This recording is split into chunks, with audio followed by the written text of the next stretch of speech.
Good morning बच्चों। BSc first year की online कक्षा में आप सबका पुनः स्वागत है। बॉटनी के पेपर थर्ड एल्गी ब्रायोफाइटर लाइकन में हमने अब तक जनरल इंट्रोडक्शन पढ़ा शैवालों का। उसके बाद उसमें थैलस ऑर्गेनाइजेशन पढ़ा। तत्पश्चात हमने उसके पिगमेंट सिस्टम्स की बात करी, उसमें रिप्रोडक्शन की बात करी। जो हम आज टॉपिक चालू कर रहे हैं वो है लाइफ साइकिल्स ऑफ एल्गी, यानी शैवालों के जीवन चक्र। शैवालों में विभिन्न प्रकार के जीवन चक्र पाए जाते हैं। जैसा कि हम सब जानते हैं कि लैंगिक जनन की प्रक्रिया में नर व स्त्री युग्मकों के संयोजन से डिप्लॉयड जाइगोट का निर्माण होता है। शैवालों की विभिन्न जातियों में युग्मनज जो है वो दीर्घ अथवा अल्पकालिक विश्राम अवस्था के पश्चात अंकुरित होकर सीधे द्विगुणित थैलस बनाता है, जिसे हम बीजाणुद्भिद भी कहते हैं, और जो डिप्लॉयड होता है। अथवा इसके द्विगुणित केंद्रक में अर्धसूत्री विभाजन होता है, जिसके फलस्वरूप अगुणित पौधों का निर्माण होता है, जिन्हें हम युग्मोद्भिद कहते हैं। इन अगुणित पौधों या युग्मोद्भिद पर नर व स्त्री युग्मक बनते हैं और इन दोनों युग्मकों के संयोजन से पुनः द्विगुणित जो युग्मनज है का निर्माण होता है। अतः इस प्रकार एक पीढ़ी के युग्मनज से दूसरी पीढ़ी के युग्मनज बनने तक की सभी प्रवस्थाएं जीवन चक्र कहलाती हैं या जीवन चक्र बनाती हैं। शैवालों में सामान्य प्रक्रिया के अलावा अन्य विविधताएं या अनेक विविधताएं भी पाई जाती हैं और इनके आधार पर शैवालों में निम्नलिखित 5 प्रकार के जीवन चक्र बताए गए हैं। 5 प्रकार के जीवन चक्र हैं: अगुणित जीवन चक्र यानी हैप्लॉन्टिक लाइफ साइकिल, दूसरा द्विगुणित जीवन चक्र यानी डिप्लॉन्टिक लाइफ साइकिल, तीसरा है द्विगुणिता गुणित यानी डिप्लोहैप्लॉन्टिक लाइफ साइकिल, और चौथा है हैप्लोबायंटिक लाइफ साइकिल यानी अध्यगुणित जीवन चक्र। चौथा और पांचवा जो अंतिम है वो है डिप्लोबायंटिक लाइफ साइकिल। इस तरह से 5 प्रकार के जीवन चक्र शैवालों में पाए जाते हैं। सबसे पहले हम चर्चा करेंगे सबसे पहले वाले लाइफ साइकिल की, अर्थात haplontic life cycle. Haplontic life cycle यानी अगुणित जीवन चक्र, जैसा कि नाम दर्शाता है, इसमें अगुणित यानी हैप्लॉइड अवस्था जो है वो प्रधान अवस्था होती है और डिप्लॉइड जो फेज़ है वो बहुत कम समय के लिए होता है। इसमें जो है मेन प्लांट जो होता है वो हैप्लॉइड या गैमेटोफाइट होता है। उसके ऊपर गैमेटेंजिया बनते हैं। गैमेटेंजिया यानी मेल गैमेट अलग, फीमेल गैमेट अलग, इन दोनों का फर्टिलाइजेशन होता है और फिर जाइगोट का निर्माण होता है जो कि 2n होता है यानी कि डिप्लॉइड। तत्पश्चात डिप्लॉइड जाइगोट या युग्मनज में मियोसिस यानी अर्धसूत्री विभाजन होता है और उसके पश्चात मियोस्पोर्स बनते हैं जो कि हैप्लॉइड होते हैं यानी n होते हैं, और इस हैप्लॉइड मियोस्पोर के जर्मिनेशन से पुनः जो युग्मोद्भिद पादप है वो प्राप्त होता है। तो ये जो लाइफ साइकिल है जिसमें हैप्लॉइड फेज की प्रधानता होती है वो अगुणित जीवन चक्र कहलाता है। उदाहरण है इसका क्लेमाइडोमोनास, यूलोथ्रिक्स, स्पाइरोगायरा, कारा, जिग्नेमा इत्यादि। इसके बाद जो इस लाइफ साइकिल में जो मियोस्पोर्स बनते हैं या अगुणित बीजाणु बनते हैं, ये बीजाणु अंकुरित होकर युग्मोद्भिद पौधे बनाते हैं, जैसा कि हमने बात करी। किंतु समजालिक जातियों में यानी कि जो होमोथैलिक स्पीशीज़ हैं उसमें युग्मनज के अर्धसूत्रन से बने चारों बीजाणु अंकुरित होकर समजालिक युग्मोद्भिद पौधों का निर्माण करते हैं। किंतु जो दूसरी है ये जो फर्स्ट लाइफ साइकिल है हैप्लॉन्टिक प्रकार की, ये है होमोथैलिक की।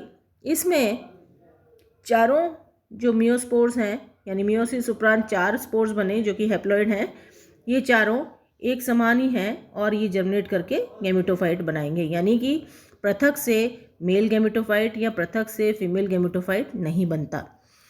किंतु जो हेट्रोथैलिक स्पीशीज़ हैं यानी कि जिनमें फीमेल गैमेटोफाइट पादप अलग है और मेल गैमेटोफाइट पादप अलग है, उनमें फीमेल गैमेटोफाइट में फीमेल गैमेट बनता है और मेल गैमेटोफाइट में मेल गैमेट बनता है। इन दोनों के संयुग्मन से या फर्टिलाइजेशन से जाइगोट डिप्लॉइड बना, फिर मियोसिस हुए।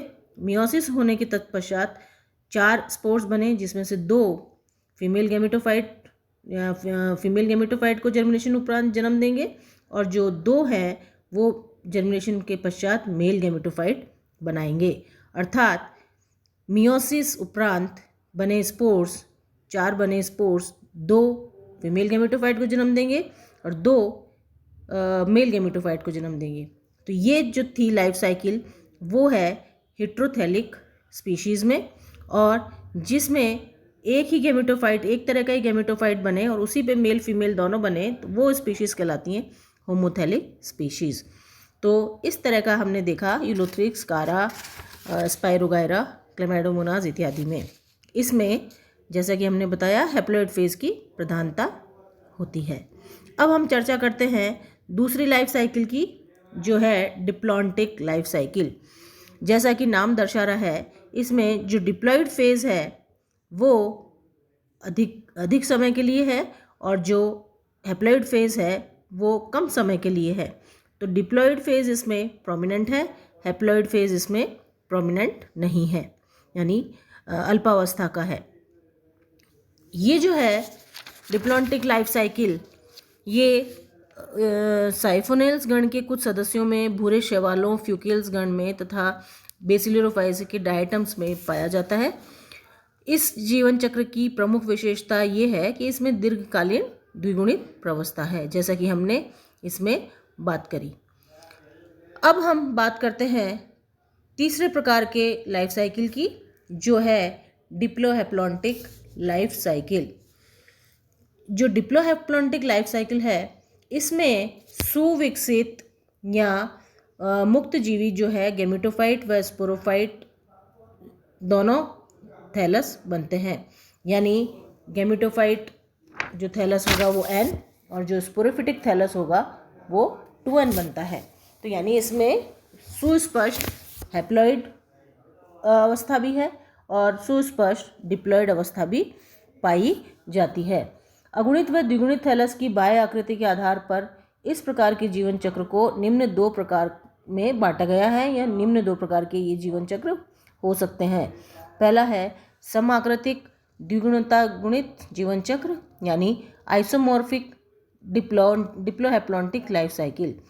इसमें आकारी लक्षणों में समान अगुणित व द्विगुणित प्रवस्थाओं का एकांतरण होता है, इसलिए हम इसे समाकृतिक जो द्विगुणिता गुणित जीवन चक्र कहते हैं। एग्जाम्पल एक्टोकार्पस, क्लेडोफोरा, अल्वा व डिक्टियोटा में। इन शैवालों में जननांगों का निर्माण अगुणित यानी गैमेटोफाइट में होता है। जननांगों में विकसित अगुणित नर व स्त्री युग्मक संयोजित होकर द्विगुणित युग्मनज बनाते हैं और युग्मनज के केंद्रक में मियोसिस होता है, जैसा कि आमतौर पे जो लाइफ साइकिल में देखा गया है। और यह सीधे अंकुरित होकर इसमें जो युग्मनज के केंद्रक में जो है अर्धसूत्री विभाजन नहीं होता, यह सीधे अंकुरित होकर द्विगुणित बीजाणुद्भिद थैलस बनाता है, यानी इसमें मियोसिस नहीं होगा और ये जो है सीधा जर्मिनेट होकर डिप्लॉइड स्पोरोफाइट बनाता है। इस थैलस में बीजाणुधानियाँ विकसित होती हैं और इनमें मियोसिस के पश्चात स्पोर्स का विकास इसमें स्पोर्स का विकास होता है और बीजाणु अंकुरित होकर पुनः अगुणित युग्मोद्भिद बनाते हैं। दूसरे प्रकार का जो डिप्लोहैप्लॉन्टिक लाइफ साइकिल है, इसमें हैप्लॉइड गैमेटोफाइट तथा डिप्लॉइड स्पोरोफाइट प्रवस्थाएं आकृति में भिन्न होती हैं।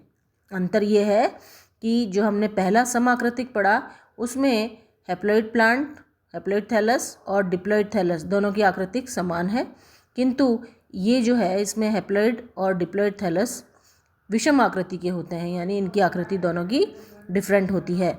यह भूरे शैवालों के लैमिनेरियल्स, फ्यूकिल्स तथा एक्टोकार्पल्स गणों के कुछ वंशों में पाया जाता है और इसमें 2N स्पोरोफाइट का साइज हैप्लॉइड गैमेटोफाइट की तुलना में बड़ा होता है। इसमें जो स्पोरोफाइट थैलस है वो हैप्लॉइड थैलस की तुलना में बड़ा होगा। एग्जाम्पल लेमिनेरिया के स्पोरोफाइट कई मीटर्स लंबे होते हैं, जबकि इनका जो गैमेटोफाइट है वो सूक्ष्मदर्शी है, अर्थात विषम आकृतिक प्रकार का इसमें जीवन चक्र पाया जाता है। स्पोरोफाइट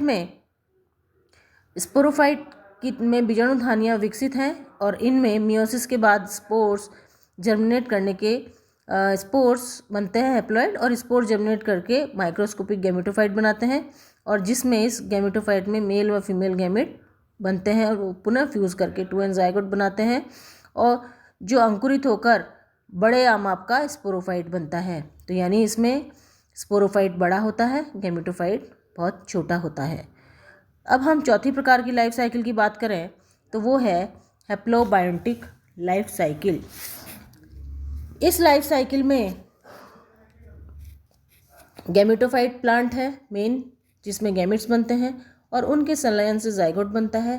जाइगोट में मियोसिस, और मियोसिस से हैप्लॉइड कार्पोस्पोरोफाइट बना, और जिसमें कार्पोस्पोर्स बनते हैं, और कार्पोस्पोर जर्मिनेट करके कैंट्रेंसिया स्टेज पाई जाती है एक, और उसके बाद इनका जर्मिनेशन होकर ये ग्रो करके पुनः मेन जो गैमेटोफाइट पादप है वो बन जाता है। एग्जाम्पल जो इसका है निमेलियोनिल्स गण के कुछ लाल शैवाल यानी रेड एल्गी जैसे निमेलियन व बैक्टेरियोस्पर्मम के जीवन चक्र में 2 मुक्त व सुविकसित अगुणित पीढ़ियाँ पाई जाती हैं।